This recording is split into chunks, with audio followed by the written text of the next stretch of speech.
ನೋಡಪ್ಪ, ಬಿಜೆಪಿಯವರು ಸ್ನೇಹಿತರು ಆರೋಪ ಮಾಡ್ತಾರೆ. ಪಾಪ ನಾನು ಗೌರವ ಅವರೇ ಸಲಹೆ ಕೊಟ್ಟಿದ್ದು ಆಲ್ ಪಾರ್ಟಿ ಮೀಟಿಂಗ್ ಕರಿಬೇಕು ಅಂತ. ಇನ್ನು ನೀರು ಬಿಟ್ಟಿಲ್ಲ. ಆದರೆ ಸಾಯಂಕಾಲದಷ್ಟೊತ್ತಿಗೆ ನೀರು ಬಹುಶಃ ಒಂದು ಡ್ಯಾಮ್ ತುಂಬುವಂಥ ಒಂದು ಪರಿಸ್ಥಿತಿ ಬಂದ್ಬಿಟ್ಟಿದೆ. ನೀರನ್ನು ನಾನು ಹಿಡ್ಕೊಳ್ಳೋಕ್ಕೆ ಆಗುವುದಿಲ್ಲ. ನಾಳೆ ನಮ್ಮ ಎಲ್ಲ ಆಗಲೇ ತಮಿಳುನಾಡವರು ಸುಪ್ರೀಂ ಕೋರ್ಟ್ ಹೋಗ್ಲಿಕ್ಕೆ ತಯಾರು ಮಾಡ್ಕೊಂಡಿದ್ದಾರೆ ಅಂತೇಳಿ ಇವತ್ತು ಸ್ಟೇಟ್ಮೆಂಟ್ ಕೂಡ ಕೊಟ್ಟಿದ್ದಾರೆ. 36ರಿಂದ 39 ಕ್ಯೂಸಿಕ್ ನೀರು ಬೆಂಗಳೂರು ನಗರಕ್ಕೆ ಬರ್ತಾ ಇದೆ. ಬೆಂಗಳೂರಿಗೆಲ್ಲ ನಮ್ಮ ಕಾವೇರಿಲಿ ಹರಿತಾ ಇದೆ. ಅವ್ರು ಕೊಟ್ಟಿರೋದು 3600. ಆದರೆ ವಿರೋಧ ಪಕ್ಷದವ್ರಿಗೆ ಚರ್ಚೆ ಮಾಡಿ, ಕಾನೂನು ತಕ್ಕಂಥ ಚರ್ಚೆ ಮಾಡಿ ನಾಳೆ ತೀರ್ಮಾನವನ್ನು ಮಾಡ್ತಾರೆ.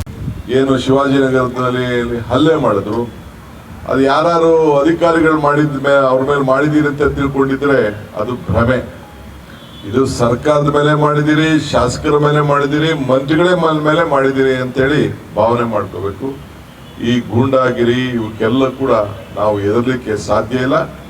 ಈ ತೀರ್ಮಾನವನ್ನು ನಾವು ಮಾಡಿರೋದು ಎಲ್ಲ ಸರ್ವ ಪಕ್ಷದ ಎಲ್ಲ ಶಾಸಕರನ್ನ ವಿಶ್ವಾಸಕ್ಕೆ ತೆಗೆದುಕೊಂಡೇ ಈ ಬೆಂಗಳೂರನ್ನ ಫುಟ್ಪಾತ್ ತೆಗಿಬೇಕು ಅಂತ ಹೇಳಿ ತೀರ್ಮಾನವನ್ನು ಮಾಡಿದ್ದೇವೆ. ನಿಮಗೂ ಕೆಲವು ಜಾಗಗಳನ್ನ ನಿಗದಿ ಮಾಡಿ ನಿಮಗೂ ಜಾಗಗಳನ್ನ ಕೊಡ್ತೇವೆ. ಬೀದಿ ವ್ಯಾಪಾರದವ್ರು ಇರಬೇಕು, ನಾನು ಇಲ್ಲ ಅಂತ ಹೇಳೋದಿಲ್ಲ.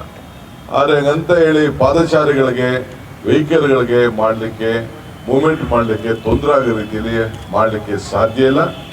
ಇವತ್ತು ಕೃಷ್ಣ ಬೈರೇಗೌಡರ ನೇತೃತ್ವದಲ್ಲಿ ನಮ್ಮ ಶೋಭಕ್ನವರ ಉಪಸ್ಥಿತಿಯಲ್ಲಿ ಈ ಕಾರ್ಯಕ್ರಮ ಏನು ನಡೀತಾ ಇದೆ, ಇದು ಬೆಂಗಳೂರಲ್ಲ ಇಡೀ ರಾಜ್ಯಕ್ಕೆ ಇದೊಂದು ಮಾದರಿಯಾಗಿ ಎಲ್ಲ ಶಾಸಕರು ಕೂಡ ಅವರ ಕ್ಷೇತ್ರದಲ್ಲಿ ತೆಗೆದುಕೊಳ್ಬೇಕು ಅಂತೇಳಿ ನಾನು ನಮ್ರತೆಯಿಂದ ಮನವಿ ಮಾಡಲಿಕ್ಕೆ ಪ್ರಯತ್ನವನ್ನು ಮಾಡ್ತೇನೆ. ಇದು ನಿಮ್ಮ ಬೆಂಗಳೂರು, ನಿಮ್ಮ ಮನೆ, ಇಡೀ ದೇಶ ನಿಮ್ಮನ್ನು ಗಮನಿಸ್ತಾ ಇದೆ. ಇಡೀ ಅನೇಕ ರಾಷ್ಟ್ರೀಯ ನಾಯಕರುಗಳೆಲ್ಲ ಇದಕ್ಕೆ ನಮಗೆ ಮಾರ್ಗದರ್ಶನವನ್ನು ಕೊಟ್ಟಿದ್ದಾರೆ ಹಿಂದೆ ಎಲ್ಲ. ಸೊ ಅದನ್ನು ಮುಂದುವರಿಸ್ಕೊಂಡು ಹೋಗೋಣ. ಸೊ ನಿಮ್ಮೆಲ್ಲರೂ ಕೂಡ ಬೆಂಗಳೂರಿನ ಸ್ವಚ್ಛತೆ ಕಾಪಾಡಿ ಇಡೀ ದೇಶಕ್ಕೆ ಒಂದು ದೊಡ್ಡ ಸಂದೇಶವನ್ನು ಕೊಡಬೇಕಾದ್ದು ನಮ್ಮೆಲ್ಲರ ಕರ್ತವ್ಯ. ನನ್ನ ಮಾಧ್ಯಮ ಸ್ನೇಹಿತರು ಕೂಡ ನಾನು ಮನವಿ ಮಾಡ್ಕೊಳ್ತಾ ಇದ್ದೇನೆ. ಕೆಲವರು ಬೇಕಾದಷ್ಟು ನಮಗೆ ಫೋಟೋಗಳೆಲ್ಲ ಹಾಕ್ತಾ ಇರ್ತಾರೆ, ಪ್ರಿಂಟ್ ಆಗ್ತಾ ಇರ್ತಾರೆ, ರಸ್ತೆಯಲ್ಲೆಲ್ಲ ಒಂದ್ ಕಡೆ ಆಗ್ತಾ ಇರ್ತಾರೆ. ಇದು ಎಲ್ಲ ನಗರಗಳಲ್ಲೂ ನೋಡಿದ್ದೇನೆ. ಬೆಂಗಳೂರಲ್ಲ, ಡೆಲ್ಲಿಲೂ ನೋಡಿದ್ದೀನಿ, ಮುಂಬೈಲೂ ನೋಡಿದ್ದೀನಿ, ಎಲ್ಲ ಕಡೆ ನೋಡ್ತಾ ಇದ್ದೀನಿ. ರೋಡ್ ಪಕ್ಕ ತಂದು ಬಿಸಾಕಂಥದ್ದು.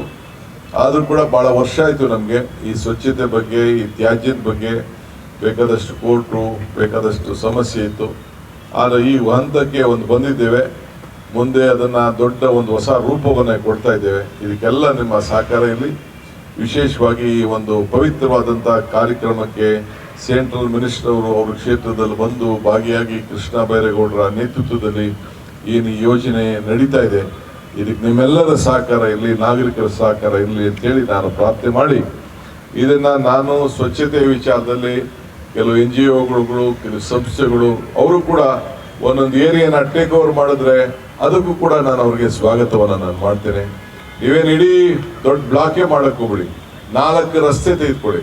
ನಿಮಗೆ ಸರ್ಟಿಫಿಕೇಟ್ ಕೊಡುವಂಥದ್ದು, ಗೌರವ ಕೊಡುವಂಥದ್ದು, 4 ರಸ್ತೆನೇ ನೀವು ಅದನ್ನು ಅಡಾಪ್ಟ್ ಮಾಡಿಕೊಂಡು ಈ ಸ್ವಚ್ಛತೆನ ನೀವು ಕಾಪಾಡ್ಕೊಂಡು ಹೋಗುವಂಥ ಒಂದು ಕಾರ್ಯಕ್ರಮವನ್ನು ನೀವು ರೂಪಿಸಬೇಕು ಅಂತೇಳಿ ನಾನು ಪ್ರಾರ್ಥಿಸಿ ನಿಮ್ಮೆಲ್ಲರೂ ಕೂಡ ಶುಭ ಹಾರೈಸಿ ಈ ಒಂದು ಪವಿತ್ರವಾದಂಥ ಕಾರ್ಯಕ್ರಮಕ್ಕೆ ಚಾಲನೆಯನ್ನ ಬಹಳ ಸಂತೋಷದಿಂದ ಕೊಟ್ಟಿದ್ದೇನೆ.